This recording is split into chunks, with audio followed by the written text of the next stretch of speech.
So, you really like serial killers, huh? All right. Well, here's some that you've probably never heard of. A.O. Music now. When you think of the term serial killer, you probably wiggle your brain towards figures like Jack the Ripper, Ted Bundy, or even Jonathan Wayne Gay. But everyone knows about those guys. History has a myriad of murders that have remained out of the spotlight. After all, humans have been going at each other in silly squabbles since the dawn of man. I say your underscore is bigger than mine.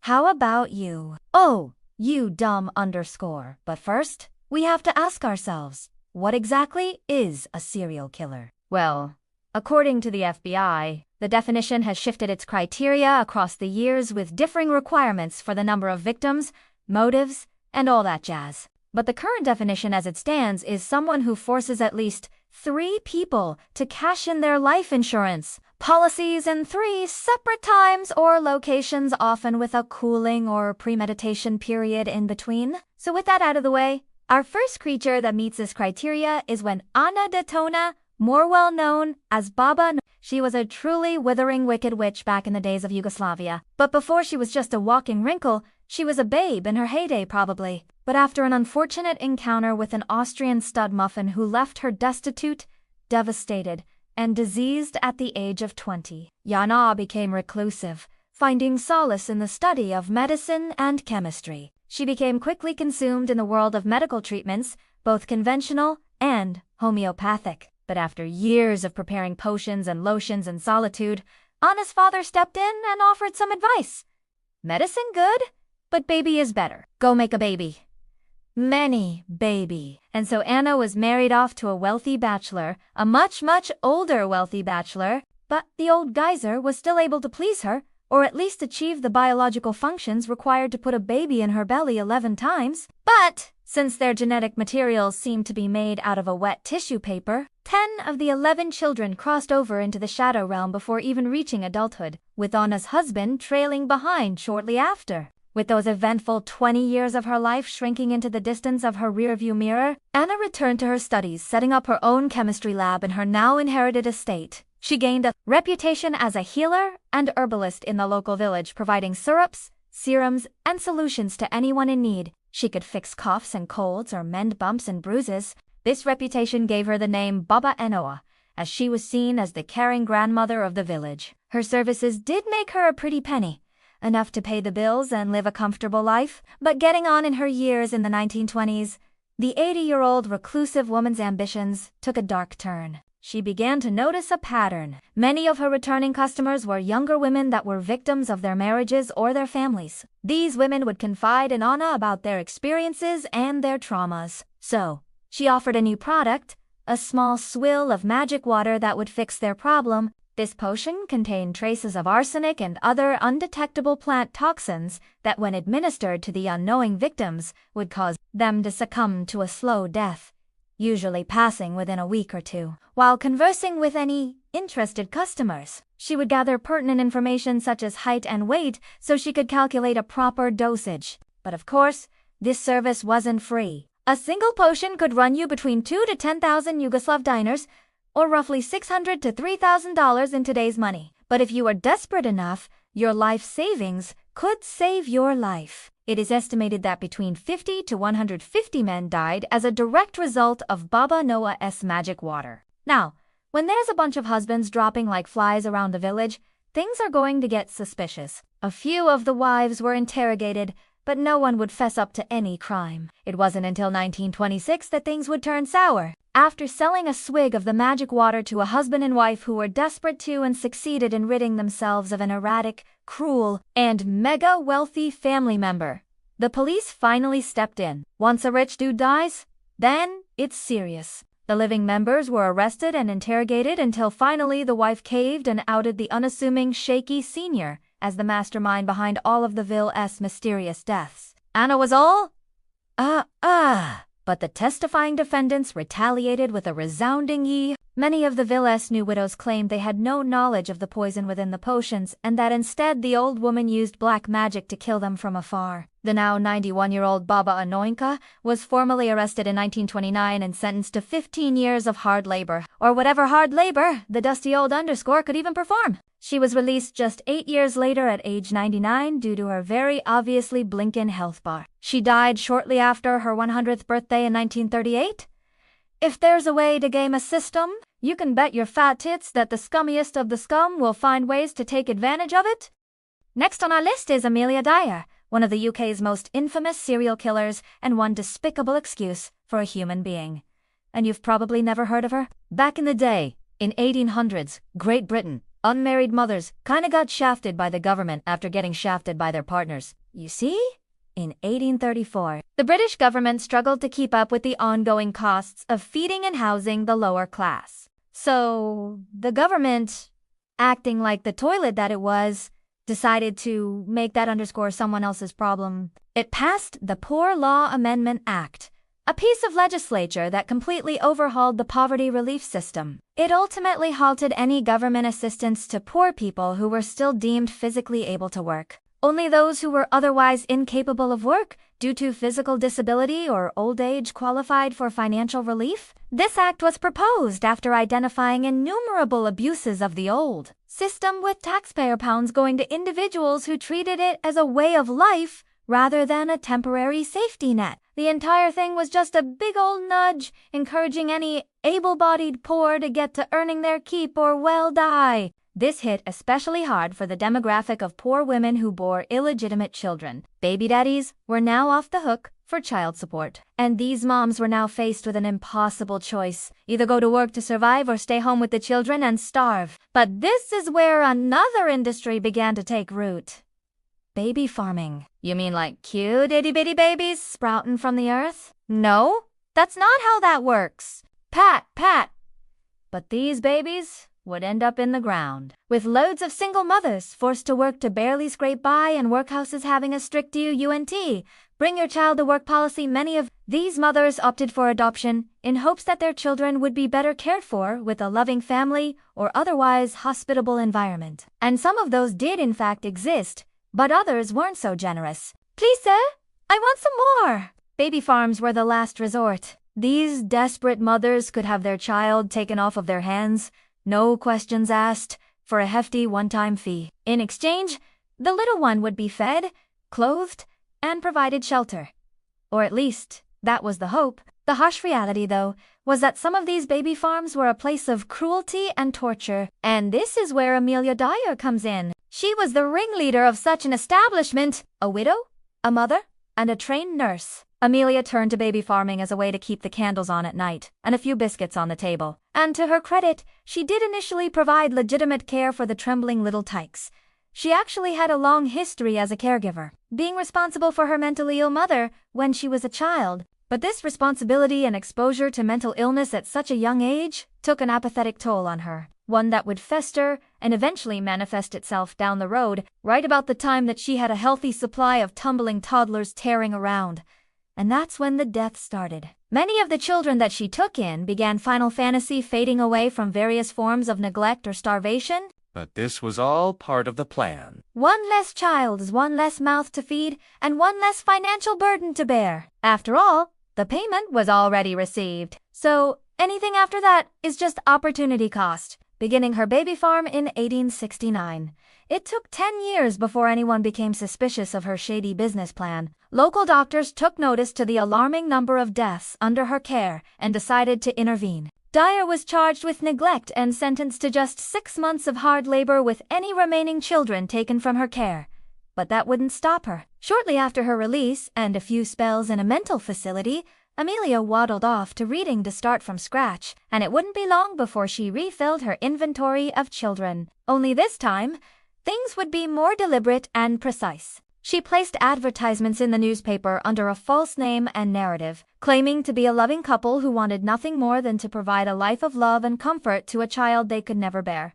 And many took the bait. Now, this next part gets a little rough. So here's your warning. Almost immediately after receiving payment from unwitting mothers or parents, Amelia Dyer would systematically snuff out the light of these innocent lives. The quicker the end, the more profit for her. It was reported that she would starve, neglect, or strangle her victims, often with a unique seamstress's white tape that became her signature. She was later quoted saying, "I used to like to watch them with the tape around their neck, but it was soon all over with them," not wanting to involve doctors to issue any death certificates like last time. Especially since these were due to very obviously unnatural causes, Amelia took matters into her own hands. She would dispose of the bodies by boxing them up tight and hawking them in the River Thames, a system that would keep her secret hidden, but would ultimately lead to her undoing. In 1896, a package was discovered along the banks of the Thames by a local bargeman. Out of curiosity, he eagerly explored its contents, but was struck with horror. The package contained the body of an infant girl and a few bricks that failed in weighing the container down. The police were called, and they swarmed in to investigate. A local detective was able to identify faint legible writing which pointed the police towards Amelia's home. Greater than FBI. Open up. Greater than one justifiable home raid later.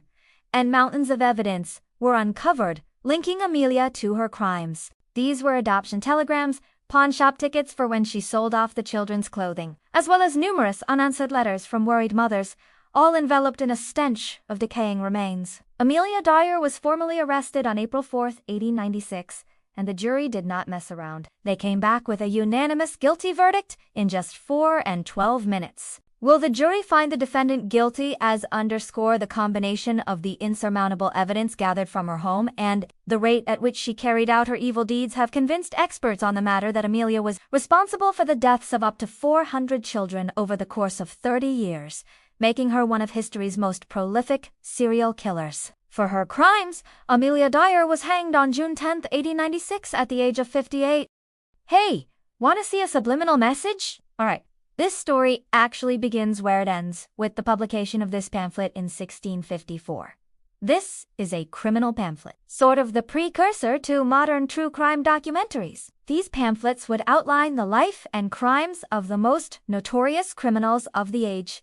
Their original purpose was to serve as a sort of moral instruction to give the average person a glimpse into the mind of a deranged and troubled criminal. But it actually turned out to be a form of entertainment as people became fascinated with learning about those who would defect from morality. Crazy how some things never change. Music, this profound puddle of piss currently in the center of your screen is one Melker Hedoff, the self-confessed Polish-Lithuanian serial killer hailing from the Polish-Lithuanian Commonwealth. Now, some claim his crimes to be a bit of a stretch, but we'll tear into that later. It was here in the city of Ratswave that Hedel would make his skid mark on history's britches. According to this pamphlet, which seems to be one of the few surviving records of his life, many Melky reverse.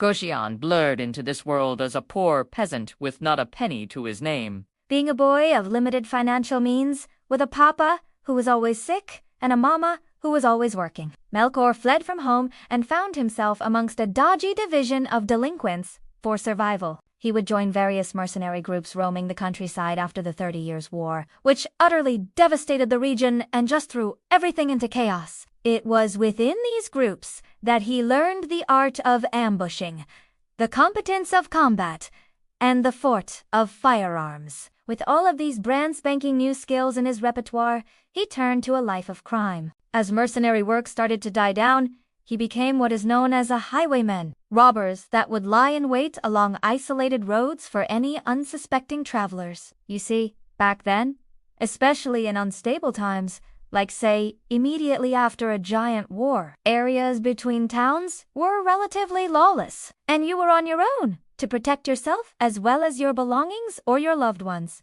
Once a potential victim was spotted, they would leap out from behind a tree or something to jump scare you, potentially prompting you to pop out of retaliatory pinecone. Give me all your money.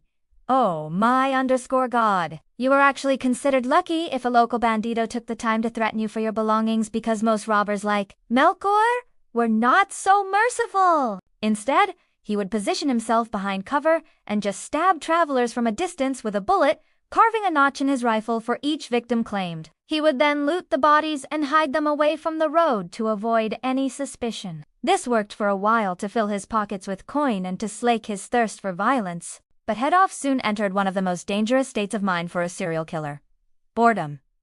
The thrill of just blasting people away and stealing their stuff soon became stale. And since variety is the spice of life, he decided to season the underscore out of his future crimes. All of this hit an apex with his most infamous crime. According to this pamphlet, Hedlow had crossed paths with a young pregnant woman traveling the roads. Allured by the jingle-jangle of her coin purse, he offered to provide protection for the woman on her travels, lest, some rapscallions decide to mug her and leave her for dead. She agreed. The two proceeded down the path until reaching an inn to lodge for the night. "Good night? Good night!" Hedhoff strangled the poor woman. But he wasn't finished. He managed to take the body from the inn to hide his crime. Next to a nearby pond, Hedhoff allegedly cut into his victim using his sword and yanked out the miniature unborn child, gobbling it up like a gummy bear. Now, before you say there's no way that's true, you might be right, but you may be wrong. Why? Because the details in Melchior's crime pamphlet came from Melchior himself, albeit through tortured confessions. After years of causing chaos on the highways, he gained a reputation and locals were not having it. He was eventually arrested after evading capture for some time. And since he was found with incriminating evidence already linking him to several recent crimes, the townsfolk already knew he was guilty and other eyewitnesses confirmed it. In 1654, Melchior was sentenced to be drawn and quartered, but not before confessing to over 200 murders as he was being tortured. Those confessions were then fabricated into this elaborate and sensational pamphlet. Sure, some of it may have been the over-exaggerated ramblings of a doomed man karmically getting his tummy torn in two, but that's just good storytelling. Oh boy, Peter N.C.H. If you've never heard of this guy before, you soon will, as is the point of this video. Peter terrorized the German countryside in the 16th century. He was often described as demonic, having been accused of dabbling in black magic and dark sorcery. He began his young adult life as a shepherd, but feeling sheer sheepishness from his lackluster career. He heard of better opportunities abroad, but would later find himself on the land. Like Hedlow's story, Germany at the time within the Holy Roman Empire was a land of opportunity, not for the righteous and honorable, but for the lowly and treacherous. This was because Peter lived in the aftermath of the German Peasants' War, a political uprising of peasants that was quickly stamped out by the upper aristocrats, resulting in over 100,000 lowerest deaths. Resentment for the upper class had boiled over, but the impoverished were proven to be powerless against them. Being born into poverty himself, Peter knew that it was nearly impossible to shake off the shackles of the lower class, so he had to take matters into his own hands, even if it meant cutting a few throats along the way, ditching his shepherd staff for something a bit more pointy. Around 1566, Peter joined up with bandits and thugs, pillaging villages and tormenting towns. But he soon found himself rising in the ranks and becoming the main mugger in charge. Together, Peter and his band of highwaymen would ransack the countryside, robbing any travelers along the roads of the Holy Roman Empire. But he would soon get too carried away with his crimes. Peter, I think he's dead. You can stop stabbing now. Greater than. Just let him go. But it wasn't until 11 years later, in 1577, that Peter met with any sort of justice, but only momentarily. He was formally arrested, but managed to give the authorities the slip, fading into darkness once more. His reported crimes and evasiveness gave him quite the reputation. Remember that pamphlet from the last chapter? Well, Peter had his own, and it was much more fantastical. Although the tales contained many real aspects of his misdeeds, they were also vastly exaggerated telling of Peter's deal with the devil, his diving into the depths of black magic, and even his supernatural ability to shapeshift into dark beasts. It was said that he harvested the hearts of unborn children to cast curses or make himself invisible. Although obviously outlandish, the true root of these claims could be rationalized. His shapeshifting and ability to become invisible is attributed to his incredible skills of disguise and evasive. Despite his numerous crimes, he could never seem to be caught, or at least remain caught. His actions gave him widespread notoriety, which would actually be his downfall. One night in September of 1581, after stopping in a local bathhouse, the weary Peter just wanted to soak his sack in peace. He left his belongings with the owner of the bathhouse for safekeeping, as was the norm. But Peter was unknowingly drawing attention with some other patrons, recognizing the man that was bathing his balls in bliss before them. Curious, a few men snuck over to Peter's traveling bag and opened it, as it was also said to contain his dark magic tools. But the men were soon horror-struck with what they found inside. Several severed heads and multiple hearts. Although stunned, they quickly apprehended Peter, and he confessed to his crimes. Peter Nyrish was formally arrested and tortured over the course of 3 days in the town of Noche, being broken on the wheel. It is said that the heavy wooden wheel was slammed onto him 42 times. Breakfast, wheel, lunch, wheel, dinner, have a hearty beef wheel. All of this bashing from the wheel basically rendered the man down to a battered blob, but he was somehow still alive. Don't worry, they had a solution. Peter was quartered. Through his various confessions, while getting dunked on by a wheel, Peter Nur was reportedly responsible for 544 deaths, including 24 pregnant women and their unborn children. He was pulled apart by the people at age 41. Hey, I know that popping in from time to time with my real self often breaks the immersion of this channel, but I wanted to take some time to genuinely thank each and every one of you thaws and flets. Takes a lot to make these types of videos. So yeah, thank you all for sticking around, and if you want to watch more content, check that out right there, and as always, I'll see you over there.